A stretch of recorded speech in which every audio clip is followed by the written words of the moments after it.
Olá, vamos começar falando de Amanhecer na Colheita, né? O livro novo da Susan Collins. Isso, e focado numa figura que a gente achava que conhecia. Exatamente. Hamish Abernethy, mas tipo a história dele mesmo nos Jogos Vorazes, os 50º. O segundo massacre quaternário. E que massacre, hein? Pois é.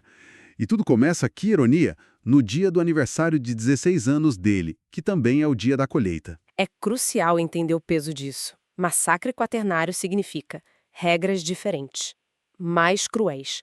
A capital adorava esses lembretes, né? E dessa vez, Dobro de tributos. 48 jovens. Imagina o clima no Distrito 12, que já era, assim, o fundo do poço. a costura. Dá pra sentir a ansiedade, né? Com essa ameaça dobrada. Totalmente. Uma pressão constante. E o Haymitch que a gente encontra ali é bem diferente. Um garoto da costura mesmo, sabe? Mãe lavadeira, família com fama de rebelde. E metido em contrabando, né? Pra sobreviver. Isso. E tem a Lenore Dove, o interesse amoroso dele.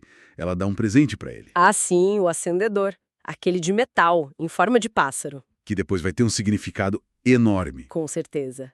Mas antes disso, a colheita em si, a tensão é quase física. Tem aquela cena horrível do Woodbine Chance tentando fugir. E, bom, É, morte instantânea. Um recado bem claro da capital antes mesmo de sortearem os nomes. e aí, Hamish Abernathy, segundo tributo masculino. O primeiro foi o Wyatt, E a feminina, Aloela McCoy. E olha quem já estava lá filmando tudo. Plutarch Heavensby. Bem jovem, né? Já aprendendo a manipular as imagens para a capital. Fascinante ver essa origem. É sinistro, né? E no trem pra capital a coisa não melhora. Não mesmo. Os 4 tributos do 12. Hamish, Lowella, Wyatt e a outra menina, a Maisie Donner. Isso, a Maisley, a desconfiança ali é total. E tem um fator que piora tudo.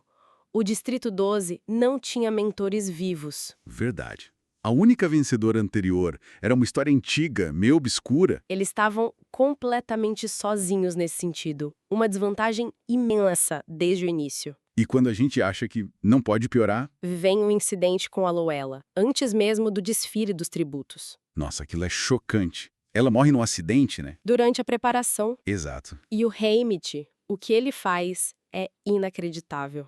Ele rouba a carruagem do Distrito 1. E coloca o corpo da Loella dentro para desfilar assim. Que audácia, cara! Encarando o presidente Snow diretamente. É um desafio aberto, né? E o Snow, claro, percebe. Mas o interessante é que ele foca não só no ato, Mas no acendedor? o presente da Lenore. Exatamente. Aquilo chama a atenção dele. E tem aquela conversa, né, ameaçadora. O Snow deixa muito claro o comportamento do Haymitch nos jogos ia decidir o destino da família dele. Mãe, irmão. E da Lenore Duff, a ameaça vira algo muito pessoal, muito direto. Muda tudo pro Haymitch ali. Isso coloca uma pressão absurda sobre ele na arena, que, aliás, é descrita como linda, mas Mais letal. Um paraíso tropical cheio de veneno, perigos escondidos, uma beleza traiçoeira. alianças se formam, se quebram. Ele acaba se juntando com a Maisie Donner, né?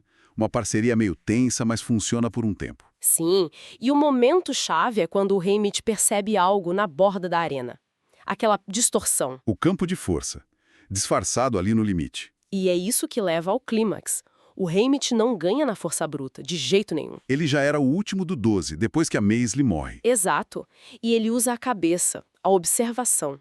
Ele entende como o campo de força funciona, que ele ricochete as coisas. E no final, contra a menina do Distrito 1, a Silka. Ele usa isso.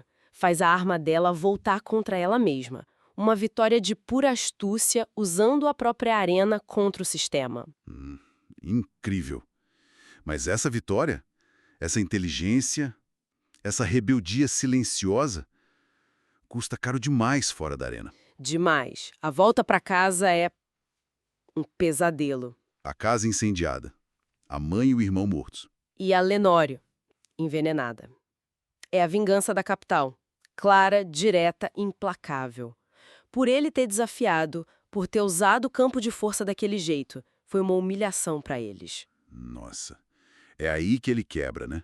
O início de tudo que a gente conhece depois. O trauma, o alcoolismo. O cinismo todo é um peso terrível. O que esses trechos mostram, assim, de forma muito crua, é a brutalidade calculada dos jogos. Não é só matar, é controlar pela mente. A manipulação constante. Exato, e as formas de rebelião, né?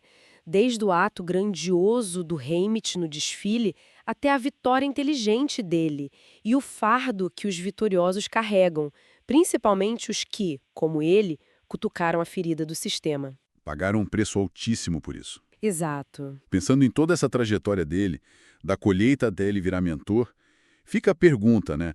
Como será que a memória de quem ele perdeu a mãe, o irmão, a Maisley, e principalmente a Lenore, e aquela promessa de sobrevivência, como isso tudo molda não só o passado dele, mas as ações futuras?